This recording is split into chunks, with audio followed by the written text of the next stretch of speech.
અમદાવાદના નિકોલ વિસ્તારમાં આવેલ વિરાંજની મેદાન ખાતે કૃષ્ણ ગૌભક્તિ મહોત્સવ કથાના કાર્યક્રમનું આયોજન કરવામાં આવ્યું હતું, જેમાં સ્વામી શ્રી દત્ત શરણાનંદજી મહારાજના મુખેથી હજારો ભક્તને 3 દિવસીય કથાનું રસપાન કરાવડાવાયું। ભારતમાં ગાયની સેવાઓને આ કાર્યક્રમનું આયોજન કરવામાં આવ્યું છે। આ ગૌ ભક્તની કથા છે, ગૌ માતા માટેની કથા છે અને આ ગૌધામ પથમેળા તરફથી જ્યારે નિકોલના આંગણે આવું ભવ્ય આયોજન કર્યું,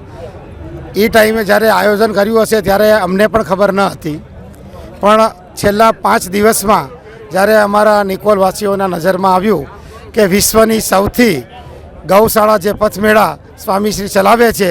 અને તેઓ લોકોની પધરામણી આપણા નિકોલમાં થયું છે, તો આખું નિકોલ હર્ષની લાગણી અનુભવીને બધા કામે જોઈન્ટ થઈ ગયા અને આ કૃષ્ણ મહોત્સવમાં બધા લાગી ગયા અને આવું દિવ્ય થઈ ગયું છે। આ ગાયોની સેવાનું એક આયોજન છે। આપ સૌને ખબર હશે, કર્ણાવતી નગરમાં અત્યારે ટ્રાફિક અને બધી સમસ્યાથી આપણે ગાયોથી થોડાક વંચિત પણ થઈ ગયા છીએ, ઘર ઘરે ગાયો નથી।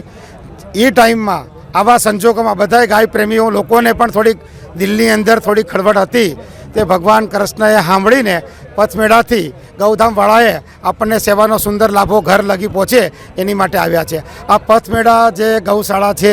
તે લગભગ ગુજરાતમાં, રાજસ્થાનમાં, મધ્યપ્રદેશમાં, ઉત્તરાખંડમાં અને પંજાબમાં ટોટલ 68 થી 70 ગૌશાળાઓનું મેનેજમેન્ટ કરી રહી છે। એમની પાસે અત્યારે 1,60,000થી પણ વધારે ગાયો અને નંદીઓ છે। તેઓનો રોજનો ખર્ચો લગભગ 40 થી 50 લાખ રૂપિયાનું ઘાસ આવે છે। ભગવાનની કૃપાથી 40 થી 50 લાખના ભક્તો દ્વારા ઘાસનું મળી રહે છે અને આ અવસર જ્યારે અમદાવાદમાં મળ્યો છે તો આજથી અમે સર્વ કર્ણાવતી વાસીઓ પણ પોતાની પાસેથી જે ફૂલના પુષ્પની રૂપે પણ 500, 1000, લાખ, 2 લાખથી કરોડ સુધીનું દાન અમારી કર્ણાવતી નગરના રહીશો પથમેળામાં સાથે જોડાઈને જ્યારે પણ આટલી બધી ગૌશાળા અને આટલા લાખોમાં ગાયોની જે સેવા થતી હોય એમાં અમે કર્ણાવતી નગર પૂરેપૂરો સાથ સપોર્ટ આપીને બહુ જ ગૌની સેવા કરશું એવો તક મળ્યો છે, એનો અમે लाभ ले रहा है। विश्व के सबसे बड़े गौ सेवा संस्थान श्री गोदाम महातीर्थ पथमेड़ा, जिसके माध्यम से राजस्थान, गुजरात, मध्य प्रदेश और उत्तराखंड के अंदर 65 से अधिक गौशालाओं में 1,58,000 से अधिक गौवंश की पूज्य भाव से सेवा हो रही है। उसके गौवंश की सेवार्थ कर्णावती महानगर के निकोल विस्तार के वीरांजलि ग्राउंड में आज 6 तारीख से 10 तारीख तक पूज्य मुकुंद प्रकाश बाबू के मुखारविंद से श्री कृष्ण गौभक्ति महोत्सव के अंतर्गत श्री भक्तमाल कथा का दिव्य आयोजन आदरणीय योगेश दास जी बाबू के संयोजकत्व में संपादित होने जा रहा है। मैं भारत न्यूज़ के चैनल के माध्यम से पूरे कर्णावती और पूरे गुजरात के गौभक्तों से आग्रह करना चाहूँगा, ये गौसेवा के क्षेत्र में एक अद्भुत और अनूठा प्रयास है। आप सभी संपूर्ण गुजरात से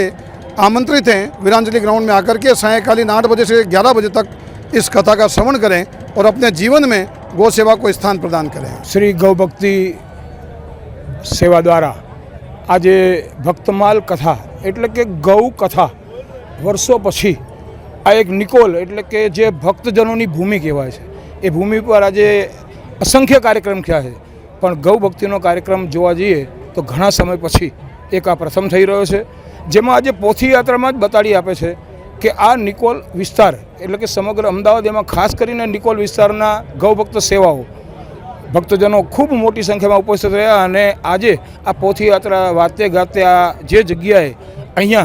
कथा वांचन 6 થી 10 तारीख सुधी थवानुं छे त्यां उपस्थित थया छे। आज सांजे ज्यारे कथा स्टार्ट थई जशे त्यारे 10 तारीख सुधी खूब मोटी संख्या में लोको अहींया भक्तजनों आ रसपान करवा पधारवाना छे अने अमे आपना मीडिया थकी पण सौ भाविक भक्तों गौ भक्तों ने विनंती करीए छीए कि आप पण आ महाराजना मुखे कथा रसपान करवा खूब मोटी संख्या में पधारो एवी अमारी लागणी छे।